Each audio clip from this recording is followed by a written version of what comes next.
नमस्कार दर्शक बंधु यही मास 9 तारिख रु आरंभ होगा जाऊँगी एशिया कप 2025 जहाँ यूएई रे खेल कहवाक गले तो भारत तार प्रथम मैच यूएई विरुद्ध में खेल किंतु सबु हिंदुस्तानी प्रशंसक माने तो केवल भारत एवं पाकिस्तान मैच को अपेक्षा कर रही।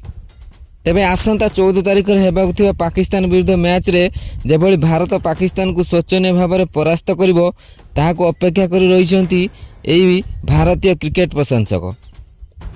पाकिस्तान पहलगाम रे होइतिबा भारतीयों को आक्रमण पर भारतीय सेना पक्षर पड़ोशी को दोहलाई देला भली अभियान पर वर्तमान प्राय समस्ते भारतीय दल पक्षर पाकिस्तान दल को शोचनीय भाव में परास्त करने को देखा चाह रही। कहवाक गले दुई दल मध्य एथर एक धुआंधार मुकाबलार आशा करा जाउछि। इतिमध्य पाकिस्तान किसी पुराना खेलाड़ी एवं वर्तमान यही दलर चयन होइतिबा किसी खेलाड़ी माने मध्य भारतीय दल को पाकिस्तान शोचनीय भाव में परास्त करियो बोली कहिसेंती। हेले सेमाने भूली जाइसेंती जेतेबेले भी पाकिस्तान भारत सहित कौनसी बड़ टूर्नामेंट रे खेली थाए सेतेबेले शोचनीय भाव में परास्त ही होइथाए। जेतेबेले भारत पाकिस्तान मध्य मुकाबला हेबाकु जाउथाए सेतेबेले सेवांकर सेही पुराना कथा मने पड़ जाइथाए जहाँ से एक टीवी शो रे कहिथिले। तेबे से कथा कौन ताहा जानिबा ए वीडियो रे, किंतु यहाँ पूर्व जदि आपण वीरेंद्र सेवांकर जड़े सच्चा प्रशंसक ताहले दयाकोरी वीडियो को लाइक कर दियंतु एवं भारत पाकिस्तान मुकाबला रे किए विजयी हेबो निजर मूल्यवान मतामत दयाकोरी कमेंट कर जणांतु। तेबे आसंतु जानिबा संपूर्ण खबर। दर्शक बंधु एशिया कप रो बिगुल बाजी सरलाणी।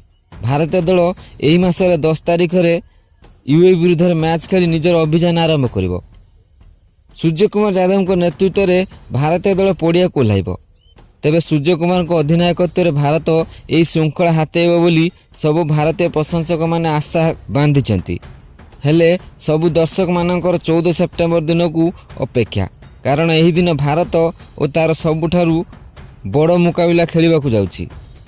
यही दिन भारत तार चिर प्रतिद्वंदी पाकिस्तान विरुद्ध में मुकाबला खेलिबो। किछि दिन तले पाकिस्तान तरफ होइतिबा पहलगाम घटना को ए पर्यंत मनरु भूली नांती कौनसी भारतीय दर्शक। तेबे पहलगाम घटनार जवाब देई भारत सेना पाकिस्तान ले जो तांडव रचाइथिला ताहा मध्य विरोधी मनरु लिबिनी, जहाँ पई ए मुकाबला अत्यंत संघर्षपूर्ण हेबो बोली आशा करा जाउछि। एथिसहित पाकिस्तान विरुद्ध मैच रे सहवाग एवं शोएब अख्तर मध्य होइतिबा से बागयुद्ध कथा एबे भी मने पड़ जाउछि, जहाँ से एक टीवी शो रे मध्य कहिथिले।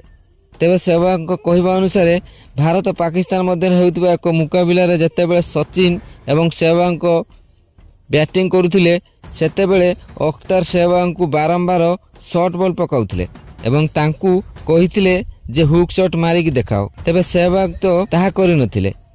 एही भली भाବରେ क्रमागत अख्तर सहवाग को बारंबार से भली बॉल पकाई चलथिले एवं परे सहवाग तांकू बाध्य होई जवाब देथिले। से कहिथिले नॉन स्ट्राइक एंड रे तुमर बापर सीडा आइचंती, तांकू पकाई देखाओ। तबे यहाँ परे जेतेबेले अख्तर नॉन स्ट्राइक एंड रे थिबा सचिन तेंदुलकर को सामना करथिले सेतेबेले से सहवाग को कथारे सचिन को शॉर्ट बॉल पकाइथिले, जहाँ को सचिन हुक शॉट ही मारिथिले एवं ताहा थर्ड मैन अंचल छक्का ही होइथिला। यहाँ पर सहवाग अख्तर को कहिथिले बाप तो बाप होता है, बेटा बेटा। तेबे यही कथा एबे मध्य मने पड़ जाउछि। पाकिस्तान यही कथा को भूली जाइछि बोधे। पाकिस्तान सबु खेलाड़ी यही कथा सेमानक जूनियर मानक कहीदेवा उचित। यहाँ पर विराट कोहली मध्य पाकिस्तान विरुद्ध मुकाबला रे एकुटिया एक कष्टसाध्य मैच रे विजय आड़ को अग्रसर होइतिबा पाकिस्तान हाथरू मैच को छड़ाई आनिथिले। 18 बॉल असंभव लगुथिबा 54 रन लक्ष्य को हासिल करथिले।